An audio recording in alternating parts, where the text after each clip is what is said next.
Então hoje eu vou falar de mais um vilão do consultório médico, que esse é algo que assola qualquer tipo de empresário, que é o planejamento financeiro.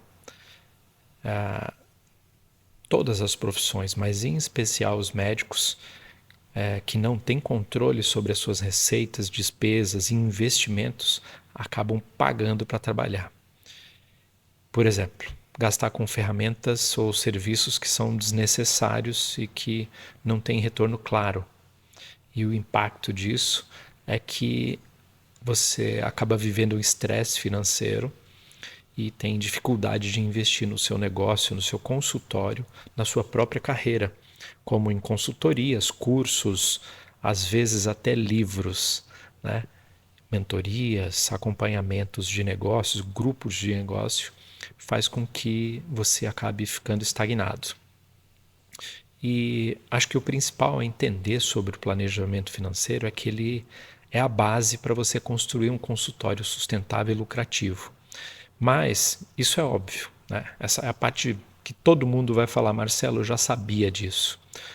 Agora, algo que pode mudar o seu jogo, que eu aprendi nos últimos 30 anos sendo empresário, e isso me atrasou muito lá no começo, eu demorei para entender esse mecanismo, é que você não pode, em hipótese alguma, misturar o dinheiro do seu consultório com o seu dinheiro pessoal. E como que faz isso? A empresa, o seu consultório é uma empresa. A empresa ela precisa te pagar um salário. Então vamos dizer que no início ela ganha menos, né? Ela fatura menos, então o seu salário é menor. Vamos dizer que o faturamento total do seu consultório, por exemplo, seja de R$ 10.000 e que o gasto, faturamento é diferente de lucro, tá? Então o gasto bruto seria de, incluindo taxas e impostos, seria de R$ 5.000. Então, dos R$ 10.000 faturados, sobra R$ 5.000. Você não pode tirar os R$ 5.000 de salário. Você tem que ter um salário. Então, no começo, quando neste exemplo, por exemplo, é pequeno o valor, você vai ter um salário menor. Então, você define lá, tá bom, vou conseguir viver com quanto por mês? Vamos dizer que nesse exemplo seja R$ 3.000 e que você tem alguma outra fonte de renda para se manter. Então, se você tirou R$ 3.000 e mais R$ 5.000 são os gastos do consultório, sobrou R$ 2.000. E esses R$ 2.000 compõem um caixa do consultório. E é importante que esse caixa ele seja construído como um fundo de reserva de emergência e de investimento, para que você, por exemplo, tenha um ano do que custa o seu consultório guardado. Por que isso? É uma reserva. Então, se você ficar parado, a gente chama isso de open door, né? Se você ficar parado um ano, você tem todos os custos do consultório pagos. E aí, não são os custos, tem que incluir nos custos o seu salário. Então, se você gasta R$ 5.000 com consultório, tem gasto fixo de R$ 5.000 e mais R$ 3.000 para o seu salário, atualmente o que você precisa fazer é guardar R$ 8.000 por mês. Então, se o consultório fatura 10, você vai guardar, você vai pagar esses 8 e vai guardar 2 até que você tenha 12 meses de R$ 8.000, até que você tenha R$ 96.000 guardados. Se eu estou bom de conta, foi isso. É isso que você precisa guardar. Quando você tem os R$ 96.000 guardados, aí você começa a fazer aumentos neste investimento. Então você pode, por exemplo, e até lá também você vai faturar mais por mês. Mas aí você pode, por exemplo, aumentar um pouco o seu salário. Aí vamos dizer que você aumentou para R$ 4.000. Quando você aumenta para 4.000, você tem que compor novamente esse fundo. E esse fundo ele tem que estar guardado num investimento que, para que ele não fique parado, né? Não pode ser uma poupança, tem que ser um CDB, com liquidez diária, por exemplo, para que você possa sacar o dinheiro imediatamente se for necessário. E quando que é necessário?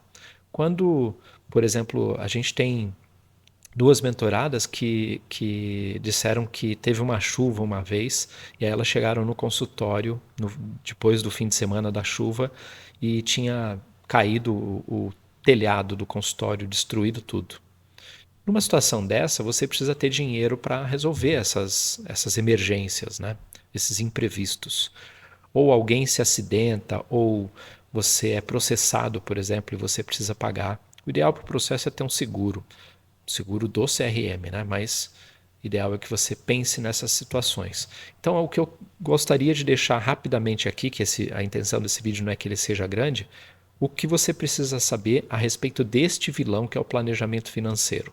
Que você precisa ser pago, você precisa ter um salário definido, no início um pouco menos, mas qualquer dinheiro, por exemplo, nesse exemplo que eu dei aqui, o consultório faturou 50 mil no mês, não vai tirar, você não vai poder tirar o resto. O que sobra, o excedente, você não vai poder tirar. A não ser que isso se repita por 3 meses. Então começou a virar um padrão. Aí, ok, você vai e aumenta timidamente. Não é para você aumentar, você está tirando um salário de 3 mil reais, aumentar para 10 mil. Não, aumenta 25%, 20%. Se você já está vivendo com 3 mil, você consegue viver com 3.600. Você não precisa triplicar o seu salário só porque triplicou o faturamento da empresa. Essa é a jogada. E aí depois você cria regras financeiras e de gestão de empresa, né, para que você faça saques eventuais e periódicos na empresa, que são os saques de lucros, dividendos, de participação no lucro. É a mesma coisa. Mesmo que você não tenha sócio, tem uma lógica a respeito dos saques de participação de lucro. Então, esse é o interessante de se fazer. Claro que você precisa de ajuda profissional nesse caso. Você precisa não de um contador, mas de um gestor, de um consultor com skills de gestão para que ele te explique como essa mecânica vai funcionar. Aqui na mentoria a gente também fala sobre esse tipo de coisa, mas você não precisa de um consultor, não é nada complexo demais. Se você for atrás dessa informação, você vai conseguir entender o básico. E se você fizer esse básico bem feito, ninguém segura a sua empresa. Agora, me conta aqui se você já faz esse tipo de controle, como funciona, se você usa um software, um terceiro, uma empresa para gerir essa questão no seu consultório. E me conta qual é o seu vilão da vez, sobre o que você gostaria de que eu falasse aqui. Eu vou deixar aqui o próximo vídeo que você pode assistir, ou aqui, e você pode assistir qualquer um dos dois vídeos. Eles são a respeito dessa série de vilões que atrapalham o seu consultório.